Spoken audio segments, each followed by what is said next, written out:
അതിനകത്തോട്ട് ഒരുപാട് പേര് നമ്മൾ ഇവിടുന്ന് പറഞ്ഞാൽ ഒരുപാട് പേര് ആ ഫസ്റ്റ് ഗ്രൂപ്പിൽ ബാച്ചിലുണ്ടായിരുന്നു. Jacob Philip. അപ്പം അത് കഴിഞ്ഞിട്ടാണ് ഞാൻ mechanical engineering Mangalore NMAMIT knit എന്ന് പറയുന്ന കോളേജിൽ പോയി ചേരുകയും അവിടെ ഒരുവിധം കുഴപ്പമില്ലാതെ ഞാൻ അത് കഴിഞ്ഞ് പഠിക്കാൻ തുടങ്ങിയപ്പോൾ ആവറേജ് ആയിട്ട് തന്നെ നിന്ന് വെച്ചാൽ പിന്നെ ഒരു ഹൈ ആയിട്ടുള്ള രീതിയിൽ പോയില്ല. പിന്നെ കൂടുതലും ലൈഫിൽ എന്തെങ്കിലും അച്ചീവ് ചെയ്യണമായിരുന്നു അംബിഷൻ. അപ്പോൾ പിന്നെ മനസ്സിലായി പഠിത്തവും വേണം, അതിന് കൂടുതൽ ഏറ്റവും കൂടുതൽ സെൽഫായിട്ടുള്ള ഒരു motivation. If you are self motivated you can achieve anything in everything in life. അതാണ് ഞാൻ പഠിച്ചിരിക്കുന്നത്. അപ്പം അതിൽ നിന്ന് പിന്നെ ഒന്നുമില്ലാതെ സ്ക്രാച്ച് ആയിട്ട് ഞാൻ ബാംഗ്ലൂരിൽ 94 പോയി എഞ്ചിനീയറിംഗ് കംപ്ലീറ്റ് ചെയ്ത് പോയി കയറി. അതിനിടയ്ക്ക് ഒരു വർഷം ഞാൻ ഡിപ്ലോമയ്ക്ക് ഞാൻ തമിഴ്നാട്ടിൽ പോയായിരുന്നു. അത് കഴിഞ്ഞിട്ടാണ് എഞ്ചിനീയറിങ്ങിന് പോയത്. അവിടെ ചെറിയ ജോലി ചെറുതായിട്ട് തുടങ്ങി. അപ് ടു 2000 ഞാൻ പല മാർക്കറ്റിംഗ് ജോബായിരുന്നു എൻ്റെ ബേസിക്കലി. ഈ 7 ഇയേഴ്സിൻ്റെ ഇടയ്ക്ക് തന്നെ ഞാൻ ആ ഒരു കമ്പനിയുടെ ടെറിട്ടറി മാനേജറായിട്ടാണ് റിസൈൻ ചെയ്തിട്ടാണ് സ്വന്തമായിട്ട് ഇതൊക്കെ. അപ്പോൾ ആ സമയത്ത് ഞാൻ ഒരുപാട് മോട്ടിവേഷൻ സ്കിൽസിനെ പറ്റി അല്ലെങ്കിൽ മോട്ടിവേഷനെ പറ്റി ഒരുപാട് ക്ലാസ്സുകൾ ഞാൻ കൊടുക്കുമായിരുന്നു. അപ്പോൾ അന്ന് നമ്മൾ എത്രത്തോളം ക്ലാസ് കൊടുക്കുന്നു അത്രത്തോളം ഈ പാസേഴ്സ് മോട്ടിവേറ്റഡ്. അതാണ് അതിൻ്റെ ഒരു ബേസിക്. ഈ ടീച്ചിങ്ങും അത് തന്നെയാണ്. ടീച്ചേഴ്സിന് മനസ്സിലായത് ടീച്ചേഴ്സിന്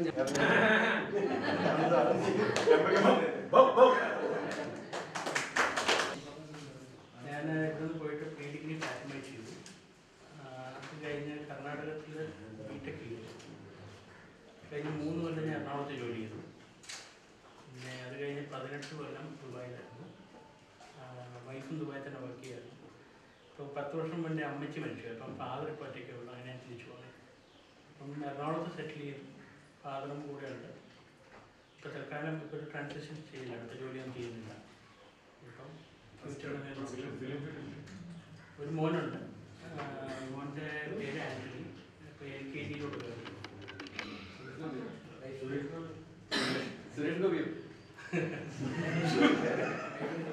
വൈഫിന് ജോലി ഉണ്ടായിരുന്നു. എയർലൈൻസിലായിരുന്നു. ലുഫ്താൻസ. രണ്ടുപേരും ജോലി ചെയ്യുന്നില്ല. ഞാൻ ജോലി ഫാത്തിമയിലെ second group additional maths first ഇയറിൽ റാങ്കൊക്കെ ഉണ്ടായിരുന്നു. കിട്ടിയില്ല. അതൊക്കെ റാങ്ക് കുഴപ്പമില്ല, നല്ല റാങ്ക്. രണ്ടാമത്തെ പ്രാവശ്യം ഇലക്ട്രോണിക്സ് കിട്ടി. പിന്നെ ഒരു ആയുർവേദ ഡോക്ടർ ആവാൻ ഉള്ള ചാൻസ് ഒക്കെ കിട്ടി. ആൾക്കാർ രക്ഷപ്പെട്ടു. അല്ല, ഇലക്ട്രോണിക്സ് രണ്ടുകൂടെ കിട്ടിയാണ്. അത് കഴിഞ്ഞ് ഞാൻ TKME പഠിച്ചു. അത് കഴിഞ്ഞിട്ട് BPL ജോയിൻ ചെയ്തു. പേജിങ്, സെൽ ആപ്ലിക്കേഷനൊക്കെ ചെയ്തു. പിന്നെ 5 വർഷം ജോലി ചെയ്തപ്പോൾ അതൊരു വഴിയായി.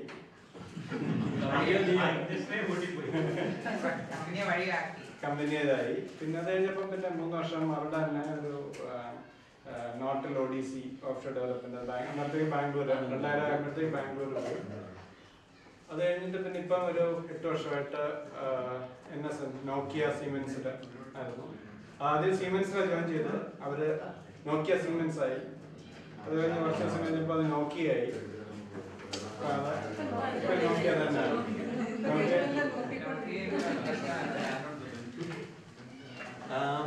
വൈഫ് 2 പിള്ളേരെ. മോളിപ്പോൾ 9ലോട്ടായി. ജോയിൻ നല്ലതായി. മോനിപ്പം സിനി.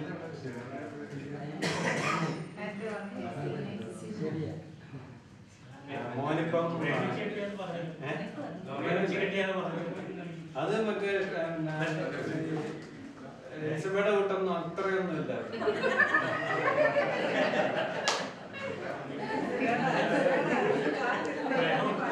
ജഗമാരുടെ കുട്ടി അങ്ങനെ ഇല്ല അല്ലാന്നും ഞാൻ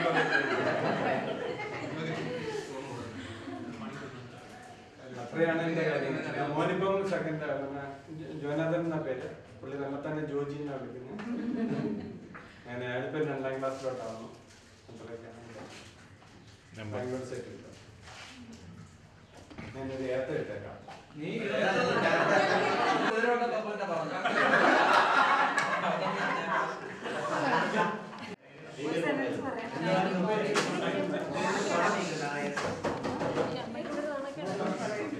ഞങ്ങൾക്ക് 2 കുട്ടികളാണുള്ളത്. ഇപ്പോൾ ബാംഗ്ലൂരിലുണ്ട്. ഹസ്ബൻഡിൻ്റെ കൂടെ ഞാനിപ്പോൾ ഒരു കമ്പനിയുടെ ഡയറക്ടറായിട്ടും ഒരു കമ്പനിയുടെ മാനേജ്മെൻറ്റ് പാർട്ട്ണറായിട്ടും ജോലി ചെയ്യുന്നു.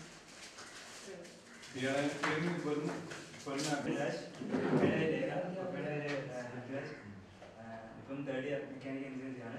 Government engineering department. എൻ്റെ പേര് നീതു. ഞാനിപ്പം എഞ്ചിനീയറിംഗ് ജോലി കോളേജ് ഓഫ് എഞ്ചിനീയറിംഗ് കഴിഞ്ഞ് ജസ്റ്റ് പാസ് ഔട്ട്. ഈ 4th ഗ്രാജുവേഷൻ ഉണ്ട്. പിന്നെ ഒരു ബ്രദറുണ്ട്. Mummy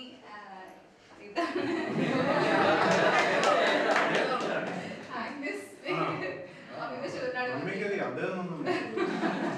papa government കോളേജിലായിരുന്നു. ഇപ്പോൾ റിട്ടയർ ചെയ്തിട്ട് ബെൻസിയർ ഹോസ്പിറ്റലിലെ നഴ്സിംഗ് കോളേജിൽ വർക്ക് ചെയ്തു.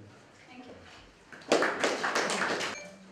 യാദൃശ്യമായിട്ട് ഒന്ന് സംസാരിക്കേണ്ടി വരുമ്പോഴത്തേക്ക് മലയാളത്തിൽ ആ പേര് മാറും. പ്രസംഗൻ എന്ന് പറയുന്ന പ്രാസംഗികനാണ്. ഞാൻ പ്രകാശിനെ ഏൽപ്പിച്ച ദൗത്യമാണ്. ഞാൻ ഇവിടെ ഉണ്ടായ സാഹചര്യത്തിൽ അത് ചെയ്യേണ്ട ഒരു ബാധ്യത എൻ്റെതാണെന്ന് തോന്നിയിട്ട് ഞാൻ ചെയ്യാണ്. ആദ്യമായിട്ട് എൻ്റെ അഭിനന്ദരായ അധ്യാപകർ, അതുപോലെ തന്നെ എൻ്റെ വിട്ട് പ്രിൻസിപ്പലായിരുന്ന സ്റ്റീഫൻ പൈനൽ സാർ,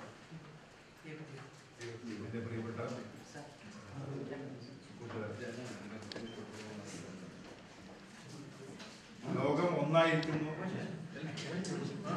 കമ്പി കൊണ്ടും കമ്പിയില്ലാ കമ്പി കൊണ്ടും, മനസ്സുകൊണ്ടല്ല എന്നാണ് കുഞ്ഞുണ്ണി മാഷ് പറഞ്ഞത്.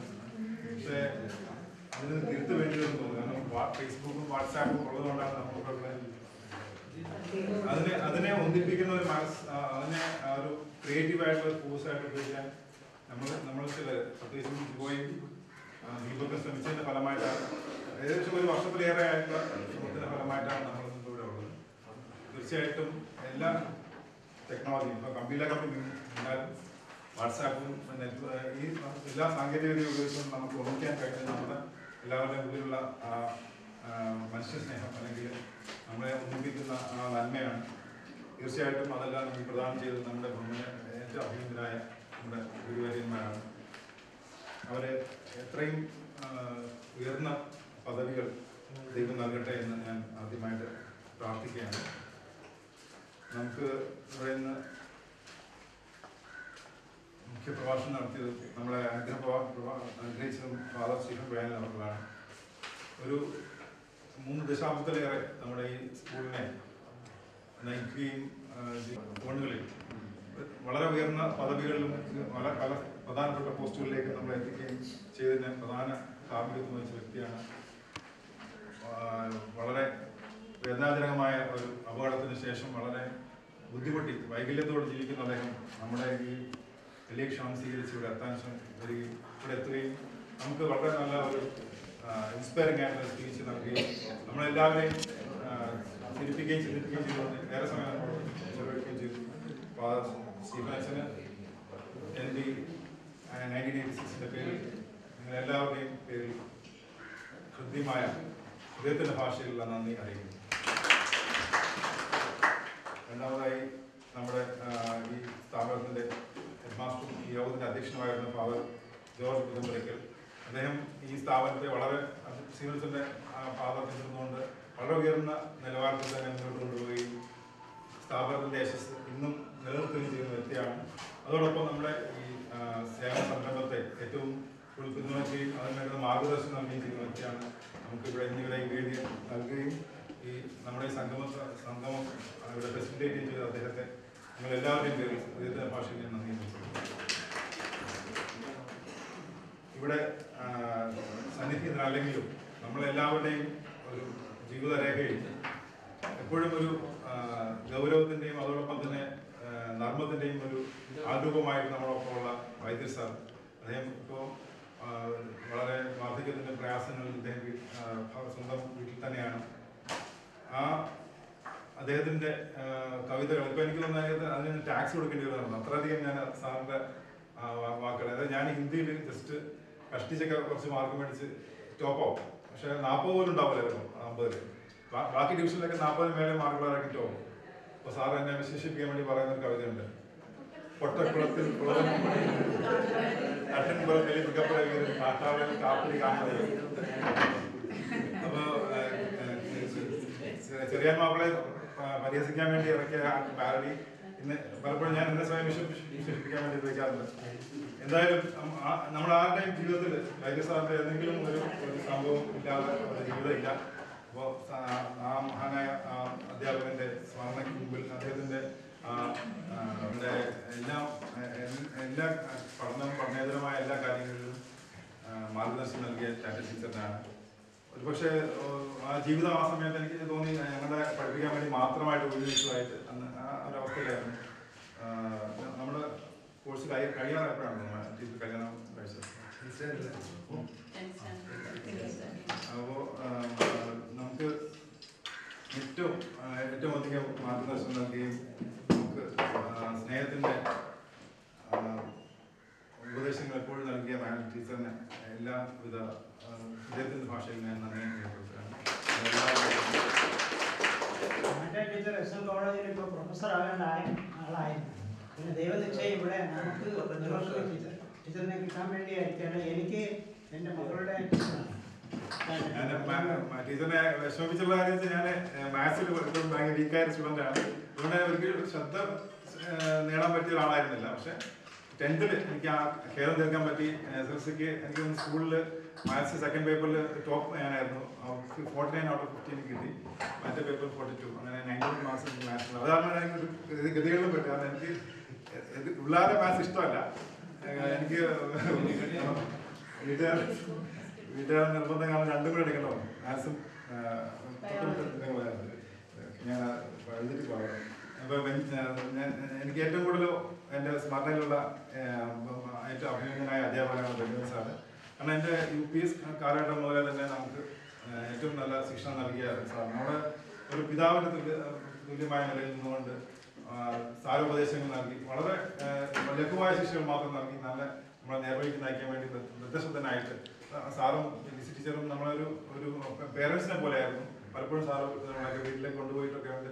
അത്രയും നല്ല ഒരു സ്നേഹം. പ്രത്യേകിച്ചും ഒരു മൂല്യ വിദ്യാഭ്യാസം നമ്മളെ ഒരു നിലവിലുള്ള ഒരു എഡ്യൂക്കേഷൻ സിസ്റ്റത്തിൻ്റെ ഏറ്റവും വലിയ പ്രശ്നം എന്ന് പറഞ്ഞാൽ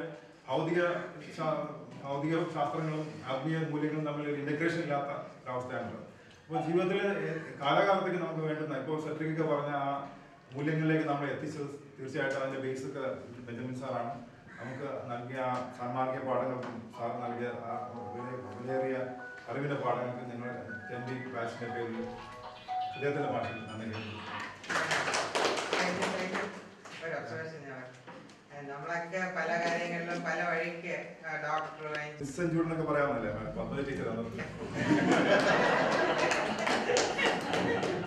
മലയാളം വളരെ നല്ല സാഹിത്യ ഭംഗി വഴി പഠിപ്പിക്കുകയും വളരെ നല്ല രീതിയിൽ ഭംഗിയായി വസ്ത്രധാരണം ചെയ്യുകയൊക്കെ ചെയ്ത് ക്ലാസ്സിന് ഭയങ്കര ലൈവ്ലി ആക്കിയിട്ടുള്ള ആളുകളാണ്. വളരെ നല്ല വൈജ്ഞാനികമായ ക്ലാസ്സുകളിലൂടെ ഞങ്ങൾക്ക് പ്രചോദനം നൽകിയ ടീച്ചറിന് TNB 86ന്റെ പേരിൽ കൃത്യമായ നന്ദി. ഒരേ സമയം അതായത് നമ്മൾ കെമിസ്ട്രി പഠിപ്പിക്കാനാണ് ടീച്ചർ വന്നെങ്കിലും സ്വന്തമായ സാഹിത്യ പാരമ്പര്യം ഒരു MA പോസ്റ്റ് ഗ്രാജുവേഷൻ മലയാളം കഴിഞ്ഞതിന്റെ എല്ലാ ഗുണങ്ങളും നമുക്ക് അന്ന് കിട്ടിയിട്ടുണ്ട്. പ്രത്യേകിച്ച് നമ്മളെ സ്കൂൾ അസംബ്ലിയിലൊക്കെ ഏറ്റവും പ്രൗഢഗംഭീരമായ ഭാഷയിൽ പ്രസംഗിക്കുകയും നമുക്ക് എല്ലാവർക്കും ആവേശം പകർന്നു നൽകുകയും ചെയ്തിട്ടുള്ളതാണ് മാഡം. അന്ന് ശരിക്കും പറഞ്ഞാൽ നമ്മുടെ ഫസ്റ്റ് നമ്മുടെ ബാച്ചിൽ നൽകുന്ന വളരെ നമ്മുടെ ഓരോ ചെറിയ ഭാഷയിൽ ഞാൻ രേഖപ്പെടുത്തി. നമുക്ക് അതുപോലെ തന്നെ വളരെയധികം നല്ല പ്രചോദനം നൽകുകയും വളരെ ഒരുപക്ഷെ ഏറ്റവും എണ്ണപ്പെട്ട അധ്യാപകർ ഉൾപ്പെടുന്ന കൊല്ലം ജില്ലയിൽ തന്നെ ഏറ്റവും നല്ല രീതിയിൽ ഒരു ഞാൻ നേരത്തെ പറഞ്ഞ പോലെ 1.5 വർഷത്തിന് മുമ്പേ തുടങ്ങിയ ഒരു വർക്കാണ്. ഇന്റർനെറ്റിലൂടെ വളരെ ശ്രദ്ധാപൂർവ്വം ഓരോരുത്തരെയും കണ്ടുപിടിച്ച് അവരുടെ ഫോൺ നമ്പറും ഇമെയിലും കണ്ടെത്തി ഫേസ്ബുക്കിലൂടെയും ഇപ്പോൾ ലേറ്റസ്റ്റ് വാട്സാപ്പിലൂടെയും ഒക്കെ എല്ലാവരെയും ഓരോ ദിവസവും ഞാൻ മറിഞ്ഞിരുന്നിട്ടാണെങ്കിലും നിങ്ങളുടെ എല്ലാ കോൺവെർസേഷൻസ് ശ്രദ്ധിക്കണം. മറുപടി പറയാനുള്ള അവകാശമില്ലാതെന്ന് മാത്രമാണ്. എന്നിരുന്നാലും വളരെ കൃത്യമായ ഒരു ബന്ധം ബാക്കിയുള്ളവരെ എല്ലാവരുമായിട്ടും നൽകി. അത് മാത്രമല്ല മുഴുവൻ പേരുടെ ഫോൺ നമ്പറുകൾ എല്ലാവർക്കും അയച്ചു കൊടുക്കുകയും അവരെ കൊണ്ട് പരസ്പരം വിളിപ്പിക്കുകയും ഒക്കെ ചെയ്തുകൊണ്ട് കൃത്യമായ ഒരു ബന്ധം നമ്മുടെ ഇടയിൽ കൊണ്ട് ഉണ്ടാക്കിയെടുക്കാൻ അല്ലെങ്കിൽ വീണ്ടെടുക്കാൻ ദീപക്കിനും ജിബോയ്ക്കും കഴിഞ്ഞു. തീർച്ചയായിട്ടും സ്വാർത്ഥതയ്ക്കപ്പുറം മനുഷ്യസ്നേഹം പ്രതിബദ്ധമായി ചെയ്ത ഈ പ്രവൃത്തിയെ തീർച്ചയായിട്ടും ദൈവം ഉന്നതമായ അനുഗ്രഹം നൽകി അവരെ അനുഗ്രഹിക്കട്ടെ എന്ന് പ്രാർത്ഥിക്കുന്നു. അതോടൊപ്പം ഈ കൂട്ടായ്മ ഇനിയും നിലനിർത്താൻ അതിന് ഏറ്റവും ശക്തമായ നേതൃത്വം നൽകുവാൻ ദൈവത്തിനെയും ജിബോയ്ക്കും ദൈവം ദീർഘായുസ് നൽകട്ടെ എന്ന് ഞാൻ ആശംസിക്കുന്നു. പ്രത്യേകമായ